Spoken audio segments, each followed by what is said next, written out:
The stories contained in this podcast are the recollections of the guests we've invited onto the show. We are an outlet for people to share their truths, and we accept no legal responsibilities for the stories contained herein. I'm Kendra Sheets. And I'm Rich Gill. And this is Enough, a podcast that aims to shine light into the darkened corners of the music industry while discussing the ways we can and should improve ourselves and, in turn, our community. Hi, everyone. Welcome to another episode of Subtext, our information-based subset of the Enough podcast. I am one of your hosts, Kendra Sheets. I'm your other host, Rich Gill. And the guest on our last episode, Jason Garcia, touched on a subject that we had not yet addressed, and we thought that we should spend some time and dive into today. Jason stated that they had received a number of attacks via social media or just on the internet. And now, if you're like me, young and youthful forever and ever, you were introduced to this dark side of the internet probably in your teens. And if you were, say, of an older persuasion, like Rich, you may not have had to deal with it until you were a full-on adult. Either way, online harassment or cyberbullying is something that a lot of us have had to experience in our lives one way or another, and it's only seemingly getting worse.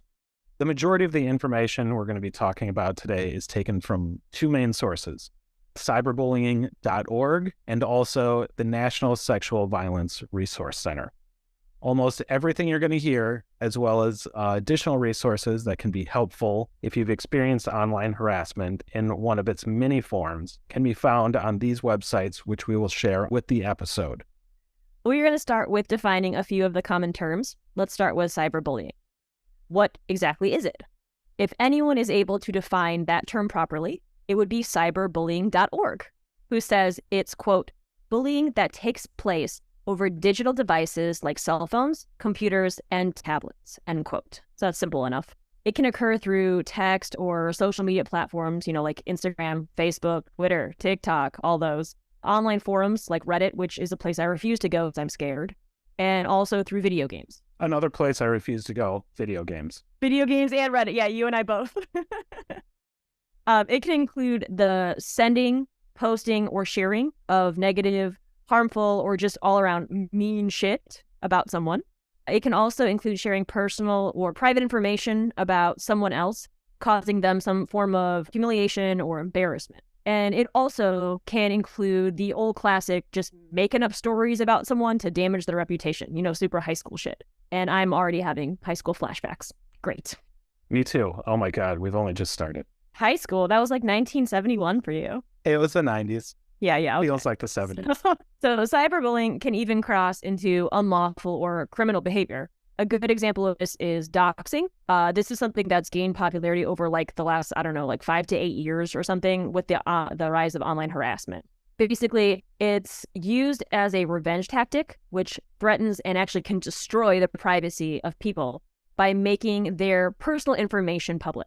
This could be posting addresses, your social security number, credit card or phone numbers, social media account information, private data, just really anything across the board. And while doxing itself is not actually illegal, it could contribute to criminal offenses like harassment or stalking or identity theft. They get your address, they show up at your house, you got a stalking charge. So all that said, let's get a little more specific about this and apply it to this podcast itself, which is to concentrate on sexual harassment or abuse. Online sexual abuse can be any type of sexual harassment, exploitation, or abuse that takes place through the internet, social media, email, etc. Some examples can be sending someone unwelcome communication about sex, such as nude pics. Almost every woman has an unsolicited dick pic story. Raising my hand. Everyone around the world who's listening to this is raising their hand. Sending partners, friends, acquaintances, or just straight up strangers unwanted requests for nude photos or videos, or to live stream sexual acts. And, of course, sharing private images or videos without the consent of everyone involved. This is also known as revenge porn, which as of April 2023 is illegal in 48 states plus Washington, D.C. The two holdouts for some reason are Massachusetts and South Carolina. So Massachusetts and South Carolina, get your shit together. Come on. What the hell? Another example that pertains to victims/survivors is one that we brought up here before on the podcast, and that's DARVO. Just kind of as a refresher for everyone, that's an acronym.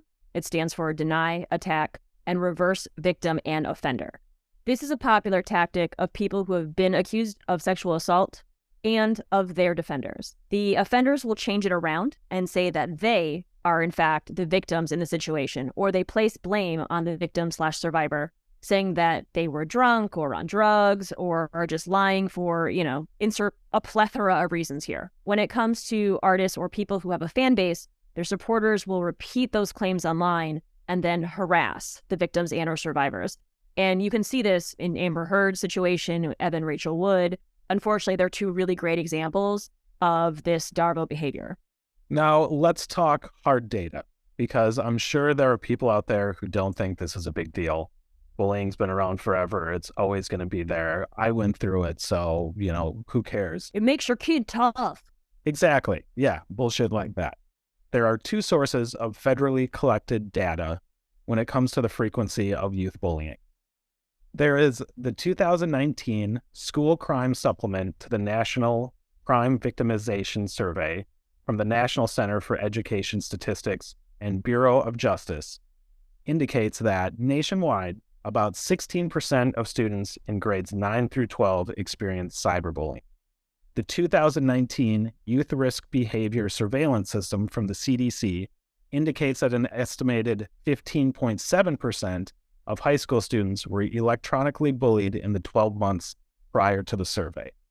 Now, 15.7% and 16% may not seem like a lot, but when you take into account a 2017 Pew Research Center survey on online harassment, it says 41% of Americans have been personally subjected to harassing behavior online, and 66% have witnessed these behaviors directed at others. Take into account those numbers, you can kind of see how prevalent this really is. It's everywhere. Everyone has experienced it in some way. I also feel like 2017 was a really long time ago and people have gotten a lot shittier since then. So I think those numbers would probably be a lot higher. And I don't know a lot of people who haven't witnessed online bullying in some form, especially after like the recent political cycle in America, at least. Yeah, totally. There's that. And also, everyone lived inside over the past few years. So, and we're scared and angry. Yeah. So, yeah, I'm sure you get some updated, you do some updated surveys with that stuff, and those numbers are going to be quite a bit higher. They'll be like, we don't even need to do a survey. The number's 100%. It's 100% across the board for all instances. The end. Yeah. All right, that's the episode. Bye, everybody. That old adage of the internet or social media isn't real life has not applied to our lives in some time. Real life takes place online now, and so much, as Rich had mentioned, of it was spent online during the pandemic. It was almost the only place where we were really living for a period of time. Online's where we get and share information, including news. It's where we do our shopping. It's where we stay in contact with friends and family. It's basically impossible to avoid using the internet to log on to email or, be involved in social media in some way for work, for school, for personal reasons on a daily basis. It's really hard to not utilize those things unless you're my mom, who just got a smartphone and still barely uses it. But because we can't escape the internet, people who have dealt with online harassment are forced to deal with the kind of anxiety and stress that it could cause anytime they activate these regular activities, right? They log on to Facebook. They're scared that, how they're going to have to deal with this again. They check their email. You get 15 emails from unknown sources. What could they say inside? That spikes your anxiety instantaneously. I know I've dealt with it before too. All right, same. Yeah. If you guys are long-term listeners, you've definitely heard us bitch about it before. So same. So this anxiety can cause issues at school and at work. And if the harassment continues, it can actually lead to a decreased well-being overall, depression, suicide ideation, and even suicidal attempts. And just like in, quote unquote, real life, people from historically oppressed communities are actually more likely to be harassed online. And that harassment is likely to be more severe. Online harassment mirrors the inequities that we see elsewhere in society, including racism, sexism, transphobia, homophobia, ableisms, just hate speech in general, just across the board. Plus, it's coming from behind a screen, and we all know that if you're behind a screen instead of face-to-face, there are those people who are they get this inflated sense of safety, and they say things, or type things rather, that they would never say face-to-face. Sometimes I wish they would. won't because they're babies.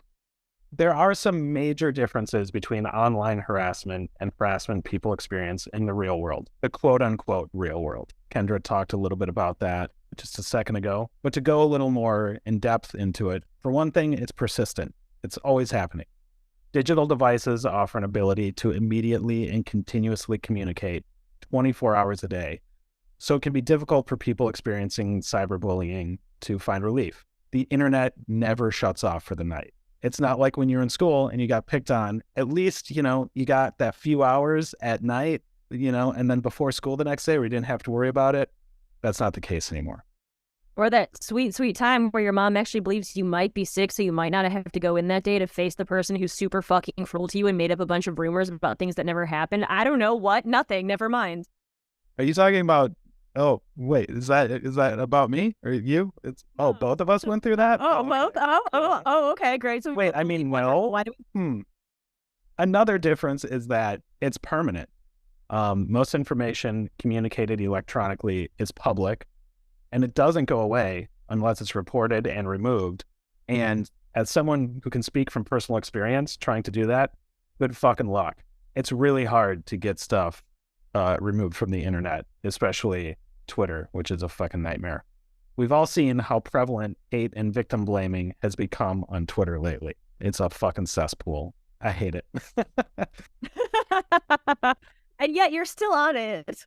Whereas I bailed a long time ago. I know, totally. I can't wait to ditch it. And even if stuff is removed, screenshots are forever. Also, victims of online harassment often have little recourse. Due to the anonymity of the internet, many victims have no idea who is behind the harassment, and they also have few avenues to make it stop, even if they do know the person causing it. And bringing it back to forms of online sexual abuse, just because it's taking place behind a screen does not make that impact any less real to the victim. While some of these behaviors are crimes, particularly any that involve sexual abuse of children, others are just as harmful. Additionally, as images of those abused could be shared and circulated again, there's an added level of re-victimization. As Rich was saying, things don't get removed. Things are screenshotted. They can be shared over and over again. It's not the same as, your high school BS where someone whispers to someone and a note gets passed. Just logging off is not an effective solution. And pushing the victim or survivor to no longer participate in online spaces so they can avoid being harassed is really just a form of victim blaming. Rather than expecting victims to change their behavior and limit their online presence, we should be addressing the root causes of online harassment by taking the issue seriously and holding people who commit online harassment accountable, the main thing we talk about on the podcast. Always comes back to that. Accountability. It's almost like we're asking for something from people? I don't know. Ooh, that's a tough one. So a lot of this has been big bummer to talk about. So let's maybe turn it around a second and let's talk about some ways that we can help people who have experienced online harassment. A big thing is just creating trauma-informed spaces. Being trauma-informed means taking into consideration a person's experience of trauma and their reactions to it. It's something you can do in everyday life, but we can create trauma-informed online spaces in a couple different ways. A very easy way to do that in today's world of Zoom meetings, and are people still doing Zoom happy hours? That was a big thing for a minute. I passed out during a Zoom happy hour before I stopped drinking. Like on the computer, like on the screen. Well, that's out there forever now, Kendra, because it doesn't disappear. 3 years, May 31st. Hey, good job. Congrats. Thank you. So one way to do that in this world of Zoom meetings is giving people choices about how they engage. For example, not requiring everyone to turn their video cameras on during meetings. Another example is making it clear if and how information shared in the space will be shared outside the space. One of your community agreements in anything that you do could be around not repeating other people's personal stories that are shared within the space so that all participants feel comfortable. What happens in Zoom stays in Zoom. Oh, we got Vegas rules on the internet now? All right. And when it comes to things like sexting or sending nude photos or connecting for in-person sex, digital consent is a baseline. for moving forward. Again, since we're saying everything in person is now how it functions online, it's no different in this situation. Just like in-person sexual encounters, consent should be an ongoing conversation when you're communicating digitally too. Although you aren't talking in person, you should always consider how your actions might make another person feel and ask questions if you don't know. A couple ways to practice digital consent are, first and foremost, respecting the decisions of others. That should be rule number one, always, for everything. It's never okay to coerce or pressure someone to send photos or record sexual acts. It's also just fucking gross. If someone says no, respect their choice and move on. Also, ask each time. Getting digital consent is important every time. Just like in real life, in the real world, the physical realm, if your partner agreed to something sexual before, they are not obligated to agree to do it again. Like I said, just like in real life. And for the love of God, please stop sending unsolicited dick pics. Rarely is a woman like, ooh, I got a dick pic. It's more like, oh, I got a dick pic. Thank you. Enough is a podcast centering on surviving abuse, harassment, and assault in the music scene. To help get the word out, please like and subscribe and share with your friends. If you have been on the receiving end of harm from someone, be it artist, venue owner, booking agent, audience member, or someone else, and would like to share your story on a future episode, please reach out to us at thisisenoughpodcast@gmail.com. All correspondences are kept confidential.